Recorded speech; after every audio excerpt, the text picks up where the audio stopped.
इस व्यापार में तुम हमारे साथ हो या हमारे खिलाफ, हम हैं कालीन भैया। इस वीडियो में हम पंकज त्रिपाठी की लाइफ से जुड़े कुछ ऐसे फैक्ट्स बताएंगे जो शायद आप नहीं जानते हैं। सो प्लीज अगर आपने इस वीडियो पर क्लिक किया तो वीडियो को पूरा जरूर देखें, क्योंकि इस वीडियो के जरिए आपको पंकज त्रिपाठी की लाइफ से बहुत कुछ सीखने को मिलेगा। बहुत बढ़िया, चरम सुख आनंद। I'm looking forward to do some more cases. सुना है इससे मोक्ष मिलता है। नंबर 1, बहुत कम लोग जानते हैं कि पंकज त्रिपाठी ने एक्टर बनने से पहले क्या क्या काम कर चुके हैं। जैसे पंकज कोलकाता से जूते लाते थे और पटना में बेचते थे, जिसमें पंकज के 27,000 रुपए लगे थे और उनको इस काम में कभी भी प्रॉफिट नहीं हुआ। फिर पंकज ने 2 साल होटल में एज शेफ काम भी किया है। दूसरी बात, सब जानते हैं ऑलमोस्ट कि मैं कुक रहा हूँ, मैंने जूते बेचे हैं, कोई नहीं जानता है। हाँ।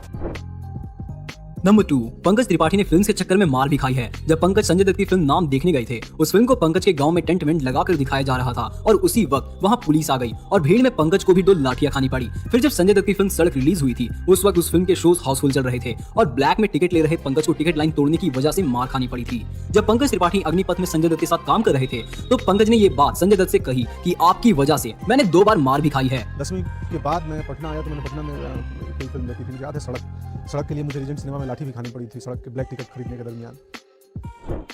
नंबर 3, पंकज त्रिपाठी के घर आज भी टीवी नहीं है। बिजली अभी आई है 2-3 साल पहले, 2-3 घंटे रहती है रोज। अभी भी टीवी सेट नहीं है मेरे गांव के ज्यादातर घरों में। आई थिंक 5-6 घरों में ही होंगे। पंकज के पेरेंट्स को टीवी देखना बिल्कुल पसंद नहीं है। इवन वो पंकज की भी फिल्म्स नहीं देखते हैं। उनको ये भी नहीं पता है कि उनका बेटा कितना फेमस है और कितने चाहने वाले हैं उनके। नंबर 4, एक एक्टर के लिए फैन कितना इंपॉर्टेंट होता है उस एक्टर को अच्छी तरह पता होता है, पर ये बात पंकज को अपनी माँ को समझाने में 30 मिनट्स लग गए थे। एक बार पंकज का एक फैन उनके घर पर पंकज और उनके पेरेंट्स के लिए कपड़े लेकर पहुंच गया था। पंकज की माँ ने उससे बहुत क्वेश्चंस किए कि तुम मेरे बेटे को कैसे जानते हो, क्योंकि उनको लगता था कि फैन का मतलब दोनों एक दूसरे को जानते हैं। पंकज ने बहुत मुश्किल से उनको समझाया कि फैन होता क्या है। उसके बाद पंकज की माँ ने उनसे कहा कि तुम पेपर में न्यूज छपवा दो कि मुझसे मिलना है तो मेरे घर पर आए और मुझसे मिलकर चले जाए, पर मेरे लिए किसी तरह का गिफ्ट ना लाएं।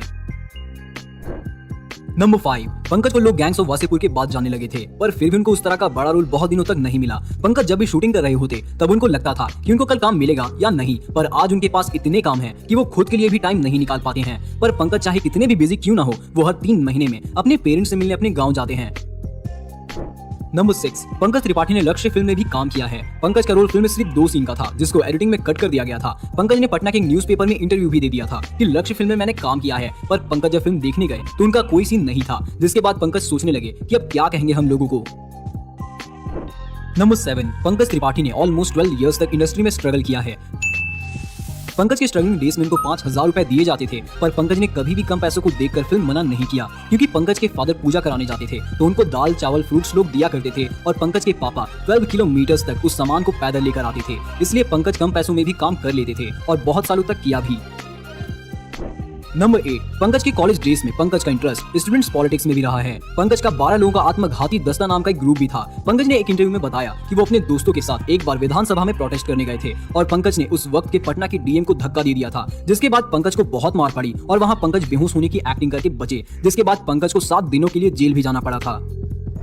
नंबर 9, जब पंकज छोटे थे तो उनको दौड़ता देख एक लड़की ने कह दिया था कि तुम दौड़ते हुए चीता की तरह लगते हो। उसके बाद पंकज जब भी बाहर निकलते थे तो हमेशा दौड़ते थे, क्योंकि पंकज को लगता था कि अगर उस लड़की ने देख लिया तो उनकी इंसल्ट हो जाएगी। नंबर 10, पंकज ने अपनी वाइफ को पहली बार जब देखा था तभी उन्होंने सोच लिया था कि वो उनसे ही शादी करेंगे। पंकज की सिस्टर की शादी उनके वाइफ के भाई के साथ हुई थी, इसलिए पंकज उनके घर जाते रहते थे और पंकज की बॉन्डिंग भी उनकी फैमिली के साथ अच्छी थी। पर जब पंकज की वाइफ के लिए लड़का दिखा जाना था तब पंकज भी उनके साथ गए थे। पंकज ने अपनी वाइफ मृदुला से कहा कि लड़का अच्छा है, कर लो शादी, फिर भी अगर कोई प्रॉब्लम हुई तो तुम 10 साल बाद भी आओगी तो मैं तुम्हारा इंतजार ऐसे ही करता रहूंगा, और मृदुला ने पंकज से ही शादी की। नंबर 11, पंकज त्रिपाठी 16 अक्टूबर 2014 को मुंबई 46,000 रुपए लेकर आए थे और 2004 दिसंबर में उनके पास सिर्फ 10 रुपए बचे थे, जिसके बाद पंकज की वाइफ की एज टीचर जॉब लग गई और पंकज ने फिल्म्स के लिए ऑडिशन देना स्टार्ट कर दिया था। और उस दौरान पंकज को सोनी टीवी के शो में हेंचमैन का रोल भी मिला, जिसके लिए उनको 1700 रुपए मिले थे और पंकज को शो में अपना काम बिल्कुल अच्छा नहीं लगा था और वो चाहते थे कि ये शो कभी भी टेलीकास्ट ना हो, और ऐसा ही हुआ। नंबर 12, गैंग्स ऑफ वासेपुर अपने आप में कल्ट क्लासिक फिल्म है, जिसने कई लोगों का करियर बनाया था। पंकज त्रिपाठी को भी लोग गैंग्स ऑफ वासेपुर के बाद से नोटिस करने लगे थे। ये वासेपुर है, यहाँ कबूतर भी एक पंख से उड़ता है और दूसरे से अपना इज्जत बचाता है, समझ गए?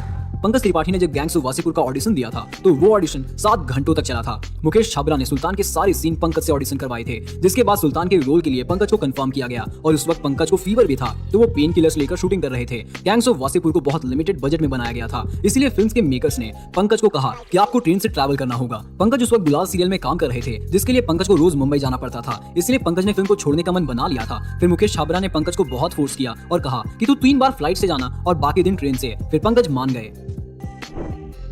नंबर 13, पंकज त्रिपाठी जब गैंग्स ऑफ वासेपुर में काम कर रहे थे तो उनको पता ही नहीं चल रहा था कि ये किस तरह की फिल्म बन रही है। पंकज को लगता था कि ये नॉर्मल फिल्म ही है जिसमें एक दूसरे से बदला लेते हैं, पर जब फिल्म रिलीज हुई तब अनुराग कश्यप ने खुद कॉल करके पंकज को कहा कि तुम्हारी बहुत तारीफ हो रही है, मेरे सारे दोस्त तुम्हारे बारे में ही पूछ रहे हैं।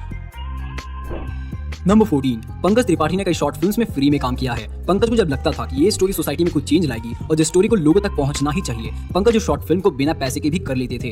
ऐसे ही 2013 में पंकज ने अमित मसूरकर की शॉर्ट फिल्म एल बिना पैसे लिए कर दी थी और पंकज अमित को उस वक्त अच्छी तरह जानते भी नहीं थे। नंबर 15, पंकज त्रिपाठी को लोग हमेशा मैसेज करके कहते हैं कि आप बहुत हम्बल हो, हमेशा ऐसे ही रहना, बदलना मत। पंकज कई बार इंटरव्यू में कह चुके हैं कि क्यों लोगों को लगता है कि मैं बदल जाऊंगा। नंबर 16, पंकज त्रिपाठी के पेरेंट्स चाहते थे कि पंकज डॉक्टर बने और पंकज ने 2 बार एग्जाम भी दिया था और दोनों ही बार पंकज फेल हो गए थे। वैसे अच्छा ही हुआ कि फेल हो गए, नहीं तो इतने ग्रेट एक्टर नहीं मिलते। They broke up in the road, dragged her out in the street and raped her. And then set her on the fire. Number 17, Pankaj ने जब अपने पेरेंट्स को बताया कि वो एक्टर बनना चाहते हैं तो उन्होंने पंकज को डॉक्टर बनने के लिए बिल्कुल फोर्स नहीं किया। उन्होंने पंकज से बस इतना पूछा कि तुम्हारी रोजी रोटी तो चल जाएगी ना। तब पंकज ने कहा हाँ, कि दिल्ली में ड्रामा स्कूल है, वो करने के बाद मुझे गवर्नमेंट जॉब मिल जाएगी, मैं टीचर बन जाऊंगा। नंबर 18, पंकज त्रिपाठी मनोज वाजपेयी की बहुत रिस्पेक्ट करते हैं। पंकज मानते हैं कि अगर मनोज वाजपेयी एक्टर नहीं बनते तो वो भी एक्टर नहीं बन पाते। नंबर 19, पंकज त्रिपाठी जब फिल्म्स के लिए ऑडिशन देने जाते थे तो उनको देखते ही रिजेक्ट कर दिया जाता था। लगभग 7 सालों तक ऐसे ही पंकज ने रिजेक्शन को फेस किया, पर पंकज को पता था कि जिस फिल्म में वो आए हैं उनको रिजेक्शन फेस करना ही पड़ेगा, इसलिए पंकज पहले से ही प्रिपेयर्ड थे। नंबर 20, पंकज त्रिपाठी की मां एक बार बीमार थी। उस वक्त पंकज मुंबई में थे। दूसरे दिन जब पंकज पटना हॉस्पिटल में अपनी मां से मिलने गए तो वहां डॉक्टर पंकज को देखकर शॉक्ड हो गए और कहा कि आप सुल्तान है ना, आप यहाँ आए हैं। फिर डॉक्टर ने जो पैसे लिए थे उनकी मां के ट्रीटमेंट के लिए, वो पैसे डॉक्टर ने रिटर्न कर दिए। जब ये बात पंकज के पापा को पता चली तो वो ये बात सबको बताने लगे, इतने बड़े डॉक्टर ने पैसे वापस कर दिए। तो अब ये वीडियो यहीं पेंड होती है, लेकिन आप हमें कमेंट में जरूर बताइए कि आपको पंकज त्रिपाठी की कौन सी फैक्ट सबसे ज्यादा इंटरेस्टिंग लगी। क्या हाल है जी? हम कट्टा थोड़ी बेचते हैं यार, अभिनय करते हैं, तुम फंसवाओगे। एंड अगर आपको ये वीडियो अच्छी लगी हो तो प्लीज वीडियो को लाइक करें, शेयर करें एंड सब्सक्राइब कर दे फैक्ट्स को, ऐसी वीडियोस को रेगुलर देखने के लिए।